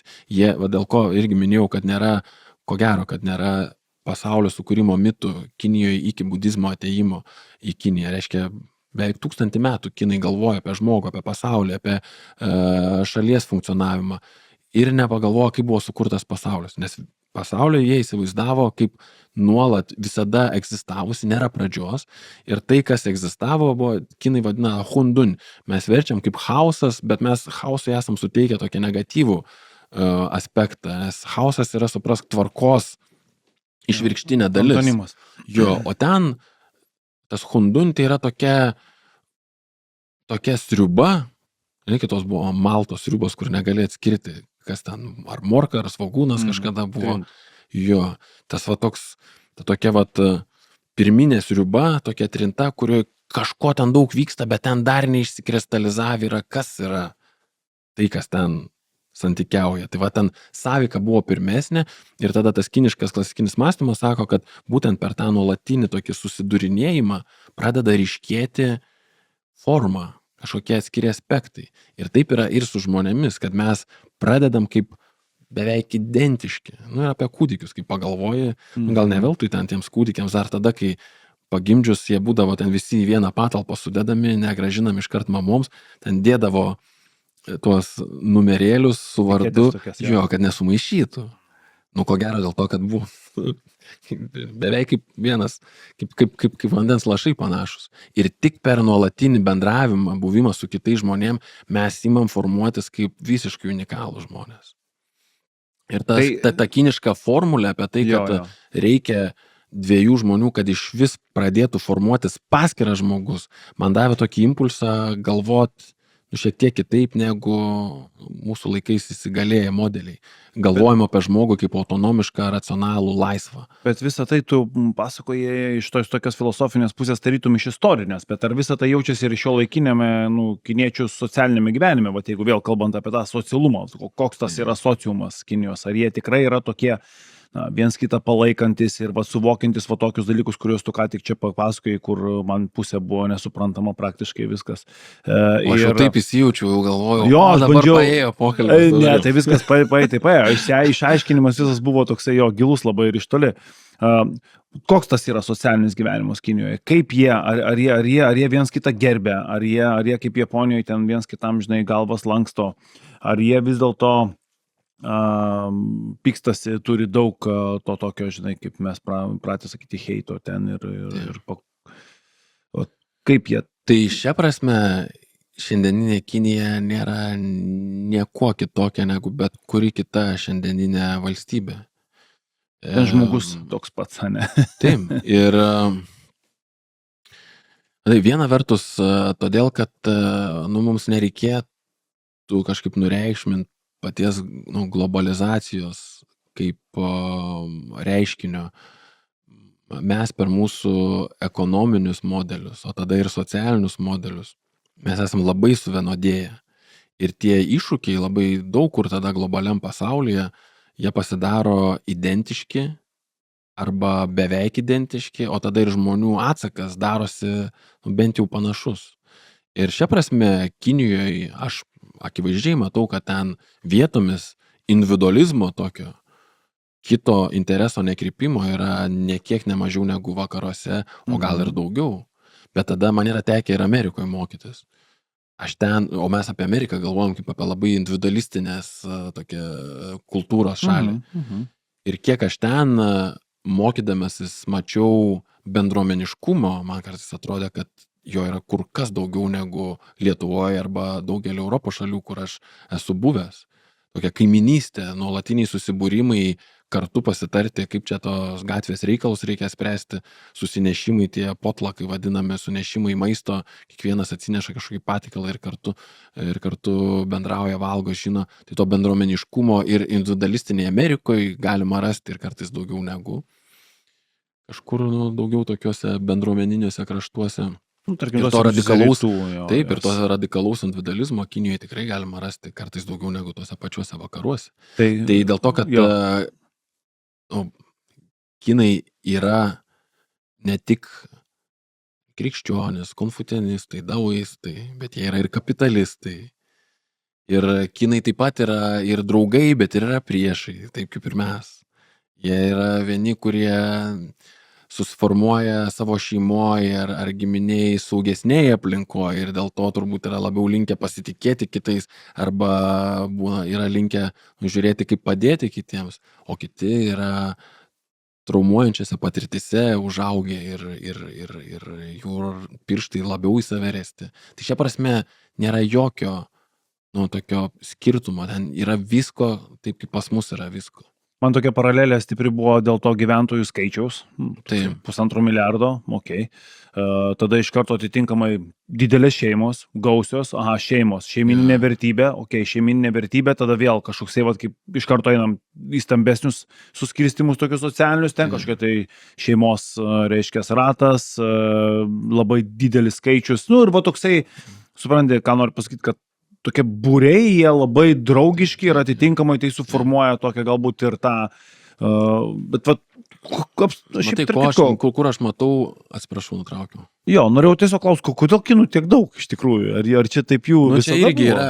Yra ir tokių istorinių priežasčių, nes kai 20 amžiaus pirmoji pusėje, kai kinai bandė atsikratyti vakarų jėgų kolonijinių, kurios Kinija niekada nebuvo kolonizuota visa, bet buvo prigrobstyta įvairių šalies dalių. Tai ten kažkur vokiečiai turėjo savo dalį, kažkur prancūzai, kažkur amerikiečiai, kažkur italai, kažkur rusai ir taip toliau ir taip toliau. Ir kinai bandė visų tų kolonialistų atsikratyti, bet kartu ir vyko tas pilietinis karas tarp Kinų nacionalistų partijos, Guomindano ir Kinų komunistų partijos, Kungčandano. Tai to karo pasekmėj kažkaip vienas iš uždavinių, kuris buvo kilęs tada jau pergalės kelyje stovėjusiems komunistams, buvo pakelti ekonomiką, nes Kinija skurdi šalis tada buvo. Ir Mao įsivaizdavimas buvo, kad daugiau darbo rankų greičiau pakeltų Kinijos ekonomiką. Tai buvo vienu metu skatinama gimdyti kuo daugiau. Paskui pasimatė, kad daugiau darbo rankų reiškia ir daugiau alkanų burnų. Tai čia kita pusė pasisuka šitą problemą. Bet aišku, kitas didėjimas žmonių, kai pirmoji banga, kai atsirado, tai tada eksponentiškai tas augimas toks jau tada atsiranda ir tų žmonių tada jau nuolatos didėjo iki pat čia visai nesenai, kada indai pralenkė kinus žmonių skaičiumi. Tai iš dalies tai yra tam toks, kaip čia pasakyti, sumeistrautas daiktas tas jo. O vieno vaiko politika tai. Jo, ir tada, kai jau buvo pamatyta, kad tas eksponentinis toks žmonių skaičiaus didėjimas, jis nepadeda ekonominiam augimui ir gerbuvio kelimui, o kenkia, nes reikia tiesiog, ekonomika dar nepastatyta, o daugėja žmonių, kurias reikia išlaikyti. Tai tada buvo įvesta tokia politinė, kaip čia, buvo įvesta tokia tvarka, kuri kiniškai vadinasi gimstamumo planavimo politika, kurios vienas iš aspektų buvo, kad etniniams kinams, taip vadinamus Han tautybės kinams, etniniams kinams, gyvenantiems miestuose yra ribojamas vaikų skaičius iki 1 vaiko. Etniniams mažumoms tas negaliojo draudimas, jie visada galėjo turėti daugiau vaikų.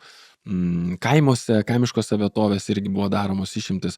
Ir palaipsniui tada jau 21 amžiui prasidėjo irgi, jau kai pradėjo matytis, kad pradeda senėti visuomenė ir pradeda mažėti gimstančių vaikų ir kad iš to vėl nauja problema prasideda, buvo pradėta irgi tokio daryti visokių išlygų, tada ten net ir etiniai kinai, chaniai, miestiečiai, jeigu susitokia ir vyras ir žmona, kurie yra iš vieno vaiko šeimų, jie neturi nei vienas brolių seserų, tada jiems jau buvo leidžiama 2 vaikus turėti. Bet dabar tai jau yra panaikintas visiškas ribojimas ir man jau išvažiuojant, aš paskutinį kartą ilgą laiką praleidau Kinijoje, ten išvažiavau iš Kinijos 2022 metais, tada jau buvo prasidėjęs toks siūlymų lygmenyje, o dabar aš matau, skaitau, kad vis daugiau jis bandoma jį įkalti, galbūt kažkada bus kaip nauja taisyklė, kad šiaip jau dabar jau patriotai, jeigu prieš 10-15 metų patriotai gimdė vaiką vieną tik tai ir apsiribojo tuo, dabar patriotai turėtų 3 vaikus gimdyti. Nemažai išvažiuodavo, kiek žinau, iš Kinijos tam, kad galėtų turėti vaikų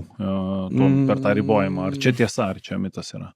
Matai, bet jeigu gali sau leisti išvažiuoti ir gyventi kažkur kitur, tai ko gero ten galėdavai leisti savo ir pačioje Kinijoje turėti daugiau vaikų, tai buvo irgi didelė dalim pinigų klausimas, kai kur gal papirkinėjimo, kai kur gal išsipirkimo leidimo, kad tu gali ten daugiau vaikų turėti. Bet kinai važiuodavo kitur gimdyti dažnai dėl sąlygų, kad medicinės sąlygos geresnės. O į Ameriką, kad vaikai pilietybę gautų. 2 dalykai iš karto fiksuoju. Pirmas, tiesa, kad už papirkinėjimą, už korupciją mirties bausmė Kinijoje? Už korupciją tam tikro masto, aš nežinau detalių, bet tikrai ir galima gauti, ir gauna mirties bausmę. Sušaudymas, tarp kitų. Ir jos yra įvykdomos. Ten detalių kaip ir nėra daug atskleidžiama.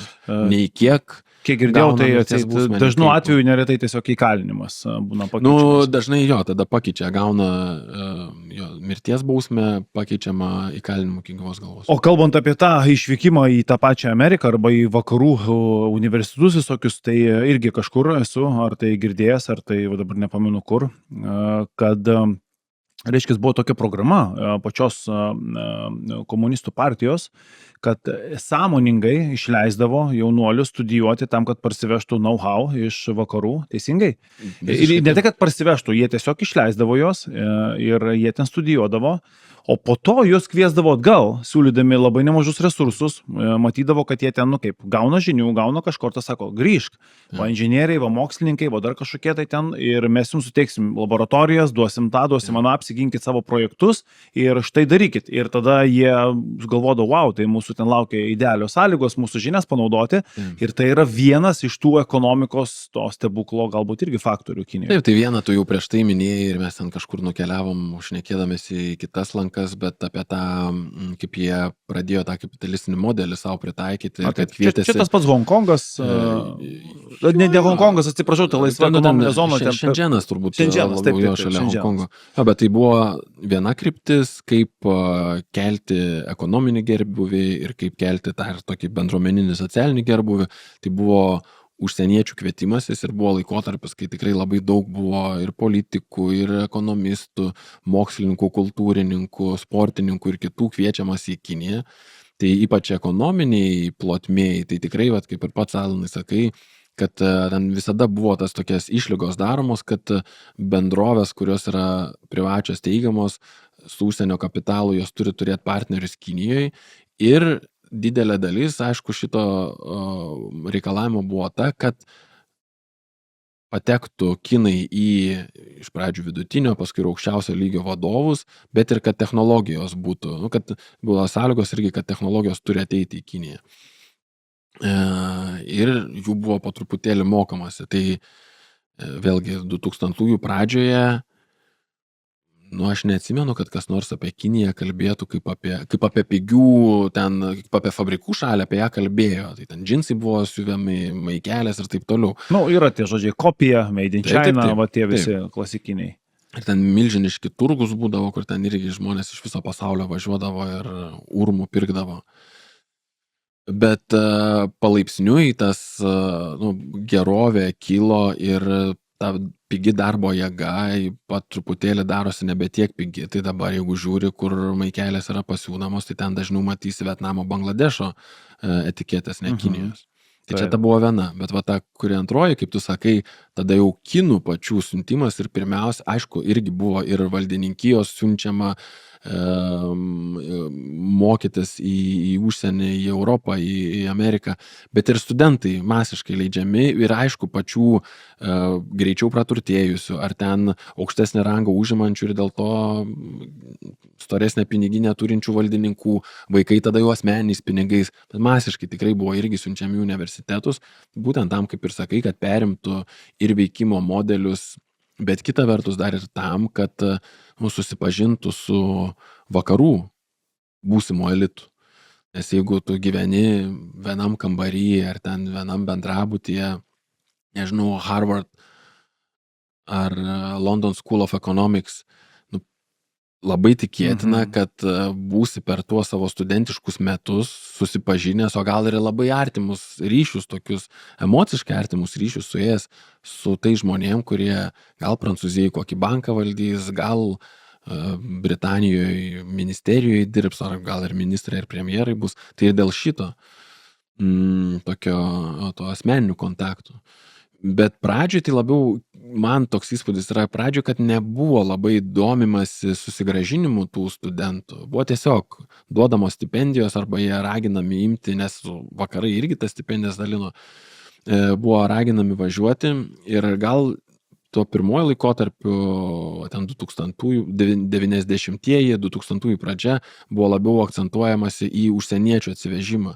Tai tikrai užsienietis, ypač jeigu esi baltaodis, tai Kinijoje ten 2000-ųjų pradžioj, toks atrodo visos durys tau buvo atidarytos. Ir aš pats anglų kalbą tik pramokęs universitete, nes kitas kalbas mokiausi kaip užsienio kalbos mokykloje. Aš turėjau darbą, dėsčiau mokykloje anglų kalbą, vien dėl to realiai, kad mano balta oda, tai reiškia mokėsiu angliškai arba tėvai sutinka papildomai mokėti, kad aš jų vaikus mokyčiau angliškai. Bet labiau po 15 ir ypač su dabartinio prezidento Xi Jinpingo atėjimu panašu, kad prioritetai keičiasi ir dabar jiems norisi valdžiai, daugiausiai politiniam, bet ir ekonominiam elitui, labiausiai norisi jau nebe tiek užsieniečių kaip žmonių, kurie ekspertai atvažiuoja ir tą know-how duoda.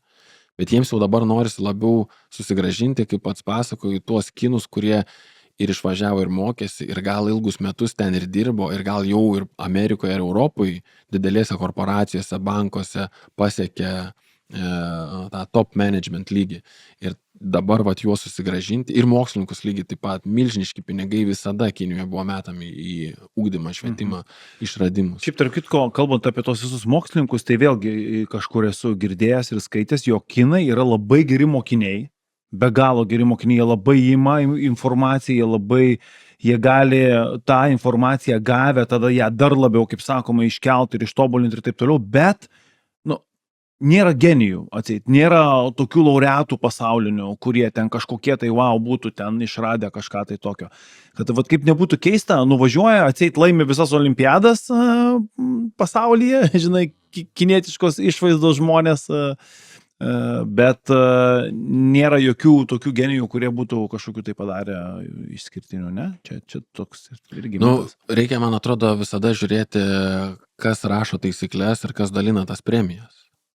Tai premijų dalinimas, nes mokslas irgi nėra vienprasmis dalykas. Mes visi Lietuvoje, o jau tikrai visi Vilniaus universitete buvom įsitikinę, kad mūsų profesorius Šikšnys, kuris formavo tą pačią kaip mokslinį idėją, tą DNR karpimą vadinamąjį, kad jis yra vertas ir turi gauti Nobelio premiją. Ir aš net nebejoju, kad yra žmonių, kurie tikrai yra įsitikinę, kad jeigu jis būtų ne Lietuvos, o Prancūzijos mokslininkas, su visiškai identiškais moksliniais darbais pasiekim, kad jis ko gero ją būtų gavęs. Tai vis tiek čia irgi yra to politinio tokio demens, kas duoda tą premiją. Mes apie tai kalbėjom su viena pašnekovė čia pat prie šito stalo, apie tai, kad tai gimė saulėtekė kažkur. Jo. Tai tie žmonės, kurie už panašų projektą gavo Nobelį, tai aš nežinau detalių, bet aš taip suprantu, kad jie irgi ar labai panašų, gal beveik identišką daiktą išrado nepriklausomai vienas nuo kito. Ir tas mokslas irgi nuolatos vyksta. Mokslas nėra vienas siūlas, kuris toks labai aiškus, tas perėmė iš to, čia vystosi taip. Visada yra, žmonės visur yra labai išradingi ir pamato, atranda, suvokia labai panašių dalykų. Tai kinų mokslininkų aš net nebejoju, kad yra labai aukšto rango. Ar jie negauna tų premijų dėl to, kad ten labiau kolektyviškai tie pasiekimai yra kažkokie tai pasiekiami? Gal nebūtinai premijos, Vyti, čia labiau kalbu apie tos tokius Izaokus, Newtonus ir Albertus Einšteinus, žinai, kurie istorijoje vis nuskambėdavo, arba mes tiesiog galbūt jų nelabai girdėjome. Mes labai mažai, žinoma, man atrodo irgi, mes gal čia taip reikėtų galvoti, jeigu mes, pavyzdžiui, galėtumėm pavardinti kokius 3 rašytojus kinus, tai gal tada mes galėtumėm tikėtis, kad mes irgi tada galėtumėm būti mokslininkų girdėję, nes jeigu mes rašytojų nežinom, tai tada tikrai keista būtų, kad mokslininkų pavardės būtumėm girdėję. Bet, žinai, aš galvoju, kad sakau, čia tiesiog mums trūksta informacijos. Kita vertus, kinai irgi vėlgi reikia pripažinti, kad jie išėję iš maoistinio laikotarpio, jie technologiškai, ekonomiškai, jie buvo tikrai atsilikę. Ir mes, man atrodo, bent jau verslų lygmenyje esam girdėję Jacką Ma. Jackas Ma, taip. Taip. Įdomi ten jo istorija, jisai norėjo, kai savo akcijas AliExpresso, ten to Alibabos visą įdėti į biržą Šanchajaus, jam uždraudė komunistų partiją. Ir jis po to dingo iš eterio. Dingo iš eterio. Jo, ir ten jisai taip tiesiai pasakė, pakritikavo jo valdžią. Bet visai nesenai vėl grįžo į eterį, negirdėjai? Ne.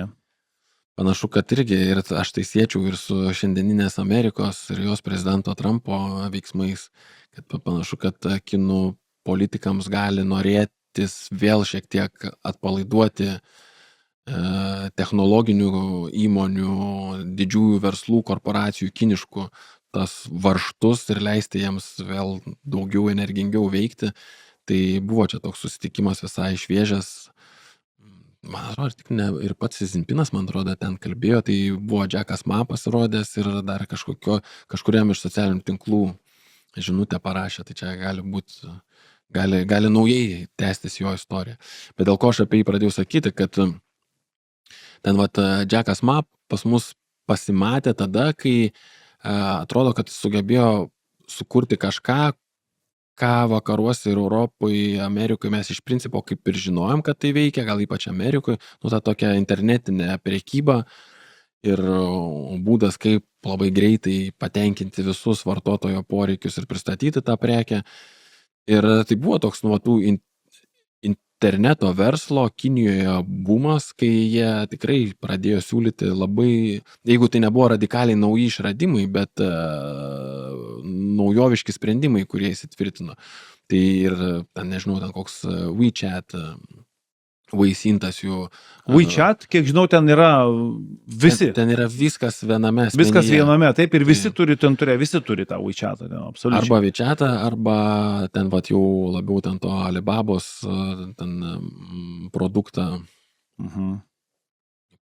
Jau nebeatsimenu dabar, kaip vadinasi, užkrito, ne, taip ir svarbu. Bet AliExpressas.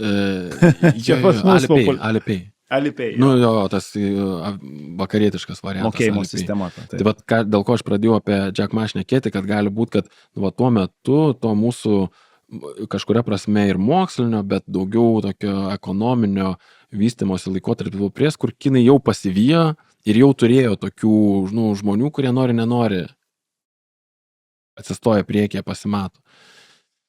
Gali būti, kad mes pradėsim matyti ir kažkokius kitus mokslininkus, nes, kaip ir kalbėjom, elektromobiliai panašu, kad pradeda lenkti Teslos.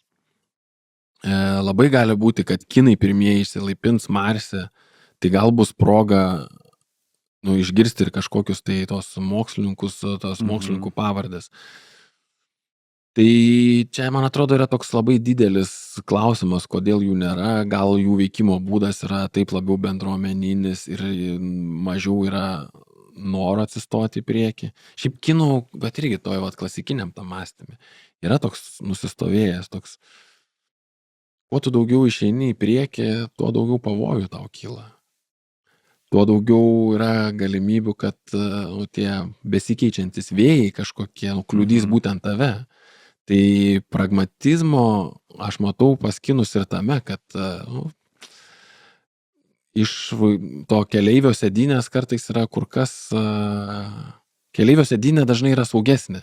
Tai ir verslininkai ir ten ir politikai kokie susiduria, gal politikai mažiau, nes ten kaip ir, žinai, pagal pareigas, bet verslai, kai susiduria vakariečiai ir kinai, šiaip dažnai reikia stebėti aplinką tam vakariečiui plačiau ir labai gali būti, kad žmogus, kuris šneka mažiau ir sėdinė centre, gali būti tas, kurio labiau sprendimai yra paisomi. Tarp kitko, apie vakariečių ir kiniečių susitikimą.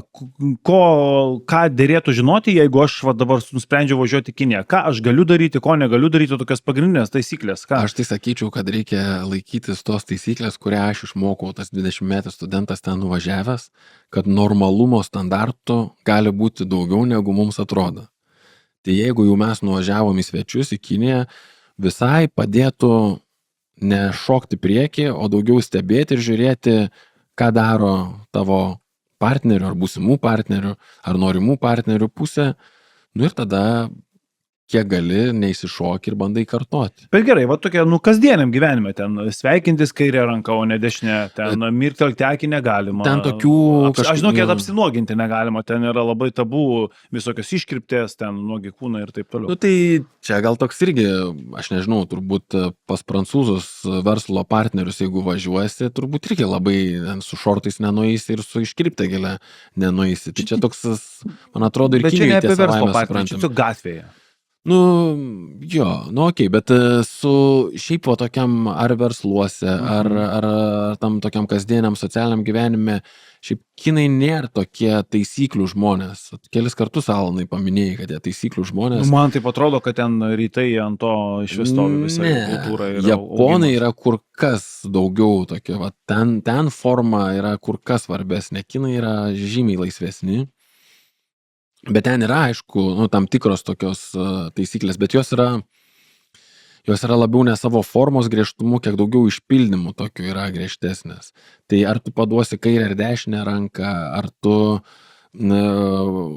valgymo lazdeles laikysi vienaip ar kitaip, nėra labai didelio skirtumo. Ar tu valgysi iš dubenėlių ir iš lėkštelės, irgi nėra labai didelio skirtumo. Angliškai kalba? Žiūrint... Pekinas. Nu, jeigu žiūrim taip miestuose, tai jeigu eis į universiteto kampusus, nu tai dažnas kalbės. Bet šiaip miestuose ne. Jeigu bus jaunesnis žmogus, nu ko gero, kad kalbės. Vytė, ar tiesa, kad Kinijoje yra 30% neraštingų žmonių? Žinok, tikrai nežinau šito skaičiaus, aš abejočiau. Manai, kad daugiau raštingų žmonių? Jo. Galbūt informacija pasenusi, aš tiesiog čia nešiojusi. Jo, ne, bijočiau pasakyti. Šiaip, čia irgi reikėtų žiūrėti, ką raštingumu laikysim, bet ne, jis yra, kiek aš žinau, ne, aš net spėčiau, kad Amerikoje yra daugiau neraštingų žmonių negu Kinijoje. Koks didžiausias iššūkis Kinijos yra šiai dienai, kalbant ne apie kažkokius tai geopolitinius faktorius ir politinius, bet labiau toksai, nežinau. Aš manau, kad ta vidinė Kinijos įvairovė, šiaip ir pasaulio iššūkių įvairovė. Nes matai, Kinija yra klaikiai didelis kūnas. 1,4 milijardo žmonių, tai yra sunkiai protų suvokiamas mastas. Įsivaizduoju, kad tai yra... Kažkaip taip iš karto nujaučiu, kad tai ir yra vis dar iššūkis, tai yra tikrai labai sudėtingas valdymo. Bet ir įvairovė vidinė, tai yra irgi labai didelė. Reiškia, tų suinteresuotų grupių Kinijoje kiekvienu momentu yra labai daug. Ir kažkas, ką jie sugeba užkamšyti skyles vienoj vietoj, pradeda atverti kelias kitoj vietoj. Tai tas vidinis, ir ypač dabartinį, kaip aš matau dabartinį prezidentą, jo tas pasirinktas toks labai griežtas ir viena vertus vienasmenis valdymo modelis, kita vertus irgi toks nacionalizmą linkstantis valdymo modelis, didelė dalim ir toks norintis izoliuotis, jis gamina ir politiniam sluoksnėje, ir ekonominiam sluoksnėje, bet taip pat ir intelektualiniam, ir kasdieniam sluoksnėje žmonių, kuriems netinka šitai. Tai nuomonių įvairovė Kinijoje yra milžiniška. Čia tik mums atrodo, kad tai yra, ten vienas vadas pasakė ir, ne. Tai jos kaip visuomenės iššūkis, man atrodo, ir yra, kaip vis dėlto tokia didelė ir įvairią visuomenę, kaip išlaikyti jos darną. Ir, tarkim, aš taip įsivaizduoju, tas šiandieninis prezidentas Xi Jinpingas, jis vienokius sprendimus savo galvoje turi, kaip tą darną išlaikyti. Ir jam atrodo, kad didesnė kontrolė, didesnis spaudimas taip padės išlaikyti. Šiaip tai tokiam kiekiu žmonių. Bet Konfucijus jam sakytų, kad kuo tu smulkiau bandai išrašyti ir taisyklės, ir kuo tu daugiau bandai bausmėmis priversti žmonės laikytis tų taisyklių, tuo daugiau tikėtina, kad žmonės bandys išvengti bausmių, bandydami išvengti bausmių praras bet kokį gėdos jausmą, o praradę bet kokį gėdos jausmą, jie tada elgsis taip, kad šalyje vyraus chaosas, o ne tavo norima darna. Ir jis sako, reikia, pirma, tai Konfucijaus viena man labiausiai patinkančių yra ištarų, kad sako, tai, ko reikia mums siekti mūsų bendruomeniniam tam sugyvenimui, ir apie tos pavyzdinius kilnių žmonės šneka. Sako, jie yra įvairūs, bet ne vienodi. Sako, prasti žmonės yra, nepaisant to, kad visi vienodi, bet jie yra, konfliktiški. Man atrodo, mes ir savo patirties tą galime matyti. Tai Kinija tuo pačiu metu siūlo labai, Kinijos kultūra, jis siūlo radikaliai skirtingus sprendimo variantus ir Kinijai, ir Kinijos žmonėms. Tai, sakau, Konfucijaus, kaip aš matau, Konfucijaus siūlymas yra radikaliai skirtingas nuo to, ką šiandienis jų prezidentas siūlo. Duotų pendelį Konfucijus. Jis toks labai buvo prieš konfliktą, tai gal pendelio neduotų, jis nueitų, man atrodo, Konfucijus, jis man tai irgi sakė apie savo, sako, aš neturiu kantrybės su tais studentais, kurie patys nenori mokytis.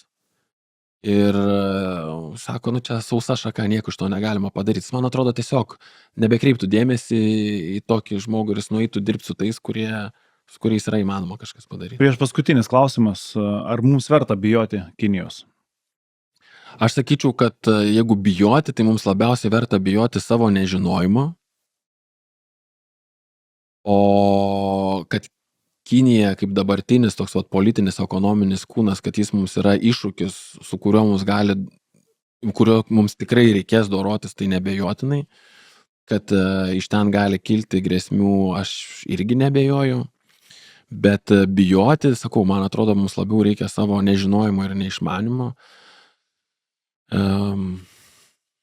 Ten toks irgi kinų išminčium irgi vadina Sunza, jam priskiria tokią knygą, kurią pas mus dažniausiai karo menu vadina. Čia var sėdžiu kaip tik prie jos vertimų iš kinų kalbos, nes mes kol kas turim tik iš anglų kalbos verstą. Ten toks populiarus jam priskiriamas yra posakis, kad sako žmogus, kuris, arba tie, kurie pažįsta ir save, ir priešininką, jie visose mūšiuose laimės. Tie, kurie pažįsta save, bet nepažįsta priešininkų, jie kartais laimės, kartais pralaimės. Gana aiški logika, kodėl, nes jeigu aš pažįstu save, bet nepažįstu, Alanai, tavęs kaip priešininko, aš nežinau, ko iš tavęs sulauksiu, kadangi nežinau, ko iš tavęs sulauksiu, aš negaliu būti tikras, kad aš galiu žinoti, o kaip aš atsakysiu į tą tavo iššūkį. Tai užtat, kas žino save, bet nežino to priešininko, jis kažkada laimės, kažkada pralaimės.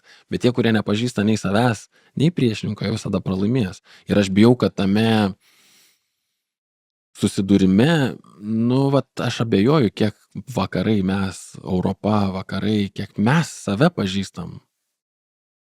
Yra mislingų dalykų vyksta su mumis. Mes turim laisvę ir teisę balsuoti, o balsuojančių skaičius vis mažėja. Aš dar negirdėjau paaiškinimų, kodėl. Ekonominis lygis mūsų miestuose, valstybėse, Europoje, Amerikoje kyla. Mūsų tie bendro vidaus produkto skaičiai auga. bet vis sunkiau žmonėms yra įsigyti nekilnojamo turto ir vis labiau didėja skirtumas tarp visiškai nieko neturinčių ir pačių turtingiausių. Čia mūsų valstybės. Tai man tai rodo, kad mes yra daug dalykų, kuriuo apie save nežinom. Ir tada aš matau, kad tas pavojus kyla iš tokio tiesiog nežinojimo ar nepažinojimo. Vyti, pabaigai. Kur Vilniuje, o gal ne Vilniuje, mes galime sužinoti apie Kiniją, pasidomėti ją, gauti žinių, galbūt studijuoti, mokytis. Gali tokį trumpą mums turą padaryti? Chinatowno mes neturime. Neturime. Šiaip mano gilių įsitikinimų mums Lietuvai, kaip tokiai neatskiriamai vakarų Europos daliai, mums labai reikia turėti savų žmonių, Lietuvos žmonių, tų mūsų ateities verslo, politikos, meno, visuomeninių veiklų, mokslo lyderių, tų ateities lyderių, kurie Azijoje, pačia plačiausia prasme, o ir Afrikoje jaustųsi kaip namie, kurie darydami tas veiklas, kurias nori, sakau, per visas tas menus, verslus, politiką, būtų savo studijų metais susidūrę su Azijos ar Afrikos šalim, kultūrom, žmonėm, tų kraštų ateities lyderių pažinotų. Tai man atrodo, kad mums kaip Lietuvai labai reikia, kad mūsų jauni žmonės ateitų ir mokytis apie tas kultūras. Tai apie Azijos įvairias kultūras galima mokytis Vilniaus universitete, filosofijos fakultete. Ten, kur aš dirbu, yra toks Azijos ir transkultūrinių studijų institutas. Ten yra studijų programos, kuriuose galima apie Kinijos kultūrą mokytis, apie Indijos, apie ir tą pietryčių Azijos regioną, apie Japonijos kultūrą, pietų Korėjos kultūrą, artimuosius rytus, įskaitant ir Turkiją, nes Turkija čia taip sunkiai įsipaišo, bet apie Turkiją Lietuvoje galima irgi pas mus Azijos ir transkultūrinių studijų institute mokytis. Vilniaus universitete yra Konfucijaus institutas, kurie ten suteikia galimybę nuotoliu ir kalbos kinų mokytis. Yra ir Kaune vietų, mano kolegos Vytauto Didžiojo universitete irgi daugiausiai orientuojasi tą tolimuosius rytus, Japonija, Kinija. O susipažinti, pamatyti kažką, meno muziejus gal koksai? Taip, šiaip tai labai geras klausimas, galėjau šitam pasiruošti iš anksto. Man pirmiausia grįžta į atmintį Kazio Varnelio muziejuje yra visa salė, kurioje yra daug Azijos meno. Ten reikėtų nueiti. Jis yra Rotušės aikštėje, ten, kiek aš žinau, ten reikia iš anksto kažkaip tartis, kad ten galima būtų patekti. Teko būti mūsų klausytojams Kazio Varnelio muziejuje, parašykit. O gal jūs žinot, kur galima irgi Kinijos gauti? Aš žinau Marių Jovaišą, jisai kalba kiniečiškai, jaučiu, kad namuose irgi turi daug. Nežinau, kad Marius kalba kiniškai. Taip, jisai pats mokėsi su kiniečiu, man atrodo, tiesiogiai. Tai jis ten turi, jis labai pametęs galvą dėl Kinijos visos kalbos buvo, dabar kitus jau visus pradeda mokinti, skatina, motyvuoja, įkvepia. Nueikit į kinų restoraną pavalgyti, bet paprašykit, kad jums darytų ne kaip lietuviams valgyti. Bet ten turi, aišku, vyrėjai būti kiniečiai. Taip, ir jų dabar labai nedaug vietų jau tokių yra, kur kinai vyrėjai. Kur nueit, parekomenduok čia dar tokį vieną, pareklamuosim. Aš 2 turiu tokius draugus, kurie dažnai ir patys dar kepa, tikrai pats kepa, verda Django Hua šitam, net nežinau kaip, Eizė Teisti gal vadinasi, prie Seimo, kur yra. Priešais Mažvydo biblioteką čia, ne? Jo. Ten 9 drakonai gal kokie, ne? Ne, ten man atrodo Eizė Teisti jisai vadinasi. O 9 drakonai kita šiaip vieta, bet ten labai senai nebuvau. Almantai, užsirašyk, varysim valgyti kinietiškų. Šiaip tai geriausia būtų, jeigu Alanai kažkada mane pasikviestum, sakytum, einam visi pavalgyti kiniškai. Taip. Aš parašau žinutę Džanui, sakau, mums čia žuvies, ten mėsos, daržovių, nežinau, ką tu valgai. Taip, viską. Ir gautumėm taip, kaip Kinijoje gamina, tiek kiek įmanoma, priartėti prie to kiniško skonio. Nes šiaip...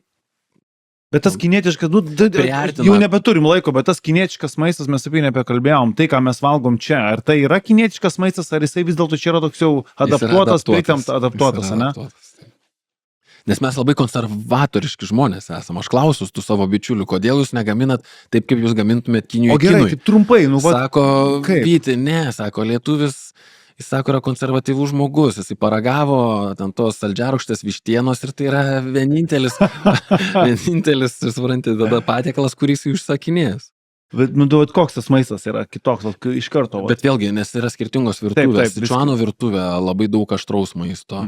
Ten vadinama kantono virtuvė, labai daug jūros gėrybių ir jis lietuvio skoniui gali labai prieskas atrodyti, nes ten mažai drusko sūrumo. Prieskonių mažai. Jo. Ten Pekino, turbūt Pekino ir ten šiaurės rytų virtuvė, tai tokiam lietuvio skoniui yra artimiausia. Ten daug miltų, ten mažiau ryžių, daug miltų. Tai ten makaronų visokių yra, troškinių, kiaulienos, tokio lašinio. Viskas, išalkau, Vyti, ačiū labai, kad čia pabaigai mūsų visus užmotyvuoji pavalgyti, seilės varvo. Gerai, tai šiandien štai toks buvo pusiau filosofinis žvilgsnis, pusiau kultūrinis. Labai daug buvom palietę istorijos klausimai, kaip matėt, nebuvo faktais visą laiką grindžiami, buvo ir pamastymų, ir tokių labai įdomių paralelių, man labai patiko klausytis, visai kitas kampas. Tai tikiuosi šiandien ne tik tai jūsų protą paglostėme, bet kaip ir minėjau, sielą paglostėme jūsų, praplėtėme akiratį šiek tiek, domėkitės rytų kultūromis, jos tikrai gali praturtinti jūs labai stipriai. Aš Vyčiui noriu labai padėkoti, kad tu šiandien atvykai papasakoti mums apie Kiniją, papasakoti mums apie kinų filosofiją, apie kinų pasaulėžiūrą, apie kinų požiūrį, apie jų ekonomiką, apie jų socialinį gyvenimą. Viską palėtėme, buvo įdomu. Dėkui tau už visą bendrystę. Ačiū, Alanai, tau. Žmonės, jūs, mėlėjai, prenumeruokite kanalą. Žinoma, spauskite visus patiktukus arba nepatiktukus. Komentuokite, parašykite savo nuomonę, papasakokite savo patirtį. Galbūt teko lankytis Kinijoje, kas labiausiai patiko, ką labiausiai rekomenduotumėte, kas sukėlė šoką, arba kas galbūt jums buvo tiesiog atgrasu, nemalonu ir šlykštu. Gal irgi įdomu bus labai paskaityti, pasidomėti. Ir kaip Vytis ir sakė pačioj pabaigoj, prašykite kiniečių restoranuose pagaminti jums kinietiškai ir ieškokite. Ir ateikite į Azijos ir transkultūrinių studijų institutą, jeigu ką pamiršėt, aš jums pasakysiu, priminsiu. Ten rasite. Ačiū labai, Vyti, ačiū jums, iki gražių pavasariškų dienų. Ačiū, Alanai.